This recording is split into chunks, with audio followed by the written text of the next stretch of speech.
नमस्कार दोस्तों, भारत से सामना करने के लिए, भारत से उलझने के लिए, भारत से पंगा लेने के लिए तुर्की, पाकिस्तान, चाइना ने एक बहुत बड़ा खतरनाक चाल चला है।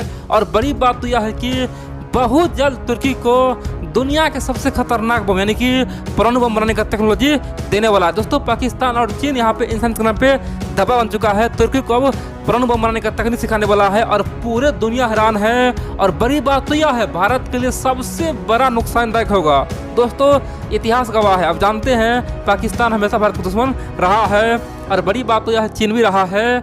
और आपको जान के हैरानी हुआ कि तुर्की भारत का आज से नहीं, पिछले 500 साल पहले का दुश्मन है। दोस्तों, तुर्की जब जब भी मजबूत हुआ है वो तब तब भारत और रसिया के लिए खतरा बना है। तुर्की मजबूत मतलब भारत का दुश्मन बनना। दोस्तों, हम लोग के सामने में बहुत बड़ा चैलेंज है। हम लोग को कुछ करना होगा, आर्या पार करना होगा। और जिस प्रकार से इजराइल ईरान में घुसकर खासतौर पे ईरान के साइंटिस्ट को मारता है, खासतौर पे ईरान के तमाम परमाणु प्लांट को उड़ाता है, परमाणु जो जगह है सबको उड़ाता है, परमाणु अड्डा को उड़ाता है, हम लोग को भी सेम करना होगा। तुर्की में तबाही लाना होगा, नहीं तो आने वाले समय में हम लोग केवल आंख देखते रह जाएंगे और तुर्की यहाँ पे बहुत कुछ कर देगा। दोस्तों, दुनिया के तमाम थिंक टैंक ने बहुत कुछ कहा है और भारत को सीधा चेतावनी दिया। इसलिए आप लोग पूरा खबर देखिए, समझ आखिरकार हुआ क्या है और क्यों चाइना, पाकिस्तान, तुर्की एक हो गया है। चलिए हम लोग शुरू से जानते हैं। देखिए, आप जानते हैं पिछले कुछ सालों से तुर्की के राष्ट्रपति रजब तैयब एर्दोगन को दुनिया का बादशाह बनने का भूत सवार है, खासतौर पे दुनिया का खलीफा बनने का भूत सवार है। उसने कई बार ओपनली बोला है कि तुर्की बहुत जल्द अब वर्ल्ड पावर बनेगा, यानी कि सुपर पावर बनेगा, महाशक्ति बनेगा, उससे कोई रोक नहीं सकता। दोस्तों, तुर्की का ये बयान बार बार आता है, खासतौर पे दुनिया को चेताता है और इसीलिए तुर्की दुनिया के तमाम मुद्दे में खासतौर पे हस्तक्षेप करता है। कहीं भी कुछ होता है वहाँ पे हस्तक्षेप करता है, चाहे फ्रांस में हो या फिर भारत में हो, कहीं भी कुछ हो तुर्की का राष्ट्रपति कुछ ना कुछ बयान देता ही देता है। उसे लगता है कि जितना बयानबाजी करेंगे लोग हमें उतना ही पावरफुल मानेगा, उतना ही सुपर पावर मानेगा। इतना ही नहीं, तुर्की को पता है कि अगर सचमुच में बॉस बनना है तो सबसे पहले परमाणु बम होना जरूरी है।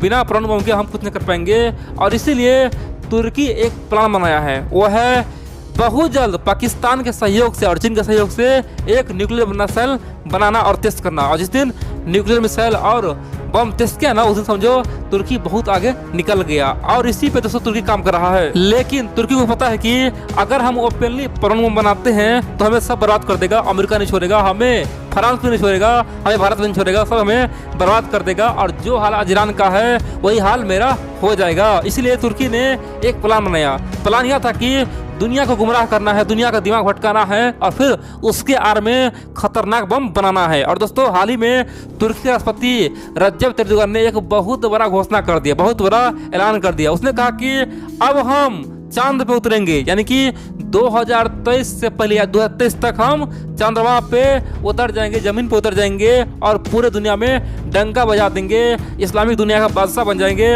हमें कोई नहीं रोक सकता है, हम किसी पे निर्भर नहीं है, ना रूस पे, ना चीन पे, ना अमेरिका पे। हम अपने दम पे आगे बढ़ेंगे, हमें कौन रोकेगा। अब तुर्की आगे बढ़ के रहेगा, तुर्की सुपर पावर बन के रहेगा। लेकिन उसके तुरंत बाद दुनिया के तमाम बुद्धिजीवी, थिंक टैंक और तमाम मीडिया ने छपना शुरू कर दिया, बोलना शुरू कर दिया कि अब तुर्की का न्यूक्लियर प्रोग्राम शुरू हो गया है, परमाणु बम बनाना शुरू हो गया है। आप दोस्तों पूछेंगे, यहाँ पे तुर्की का राष्ट्रपति बोलता कुछ और है, चंद्रमा पर जाने के बाद बोलता है, तो हम लोग कैसे मान ले कि वो न्यूक्लियर बम बना रहा है। ये तो अफवाह है, ये तो गलत है, हम लोग तुर्की को घेर रहे हैं। दोस्तों, एक बात ध्यान रख लीजिए, जिस प्रकार से रॉकेट काम करता है, सैटेलाइट होता है दोस्तों, सैटेलाइट कितना भारी होता है, कम से कम 1000 टन का होता है, कह सकते हैं कि 2000 टन का होता है, कह सकते हैं कि बड़े बड़े सैटेलाइट होता है। उसी प्रकार दोस्तों मिसाइल भी काम करता है। बात समझे मेरा, जैसे रॉकेट काम करता है वैसे ही मिसाइल भी काम करता है। जितना रेंज दोस्तों खासतौर पे मिसाइल का होता है ना, रॉकेट भी उसी प्रकार से दोस्तों डिस्टेंस ट्रेवल करता है। इसीलिए तो दुनिया के तमाम देश आज क्या बोल रहा है भारत को, सब बोल रहा है कि भारत के पास अग्नि 6 भी है, सूर्य मिसाइल भी है। सबको पता है कि जो भारत चंद्रमा पे अपना ऑर्बिटर 2 बार भेज सकता है, जो भारत मंगलयान भेज सकता है, क्या उसके पास अग्नि 6 नहीं हो सकता है? क्या उसके पास सूर्य मिसाइल नहीं हो सकता है जिसका रेंज 12 से 15,000 किलोमीटर हो? दोस्तों, सबको पता है कि जब नॉर्थ कोरिया हाई रेंज का मिसाइल बना सकता है तो भारत कैसे नहीं बनाएगा? सबको पता है, भारत छुपा कर रखा है, भारत जब समय आएगा तब निकालेगा। तो सेम टू सेम चीज अब तुर्की कर रहा है। तुर्की उसी आर में एक मिसाइल बनाने जा रहा है, जिस प्रकार से खासतौर पे परमाणु बम जो ले जाए उस प्रकार का वारहेड बना रहा है। दोस्तों सिंपल सी बात है, रॉकेट के ऊपर भी सैटेलाइट होता है और सेम टू सेम मिसाइल के अंदर भी दोस्तों क्या होता है, कोई भी बम होता है, कोई भी मिसाइल होता है, ठीक है, या फिर परमाणु बम होता है। तो तुर्की अंदर ही अंदर वही काम करने जा रहा है और बड़ी बात तो यह है कि इसमें चाइना और पाकिस्तान सपोर्ट कर रहा है। और बड़ी बात तो यह है दोस्तों, अगर तुर्की यहाँ पे सक्सेसफुल हो गया तो दुनिया के लिए खतरा बन जाएगा और इसीलिए दुनिया के तमाम लोगों ने भारत को और फ्रांस को बोला है कि वो पहली मैदान में आओ, तुर्की पे नजर रखो, तुर्की में आखिरकार हो क्या रहा है सब कुछ पता रखो, क्योंकि तुर्की का जो औकात ही नहीं है जो अपने दम पे चंद्रमा पे कोई भी सैटेलाइट भेज दे। और बड़ी बात तो वो भी 2 साल के भीतर में, ऐसा संभव ही नहीं है। अभी भी एशिया में एक ही देश है जो अपने दम पे खासतौर पे लैंडर उतारा है चंद्रमा, वो है चाइना।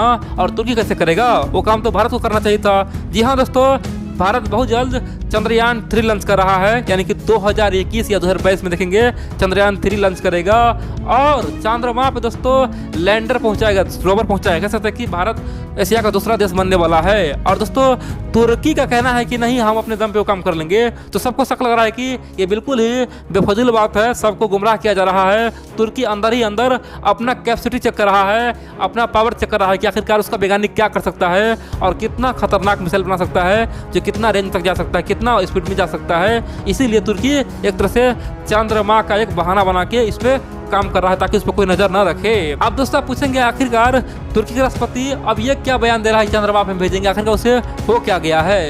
देखिए, अब जानते हैं हाल ही में एक देश यानी कि इस्लामिक दुनिया का एक देश जिसका नाम है यूएई ने जापान की मदद से मंगल पे अपना सैटेलाइट भेजा है, खासतौर पे ऑर्बिटर भेजा है। और बड़ी बात तो यह है दोस्तों, इसीलिए तुर्की को गुस्सा आ रहा। तुर्की का कहना है कि जब हम सुपर पावर है, हम खलीफा बनेंगे, तो यहाँ पे यूएई क्या कर रहा है। और इसीलिए तुर्की बोल रहा है कि अब सबसे पहले हम अपना स्पेस एजेंसी को मजबूत करेंगे और इस्लामिक दुनिया में तमाम देशों को हम जिसको भी सैटेलाइट लॉन्च करना है सबका हम करेंगे, क्योंकि हमें ये करना चाहिए, क्योंकि हम सचमुच में इस्लामिक दुनिया का मसीहा है, बादशाह है। अगर हम नहीं करेंगे तो कौन करेगा?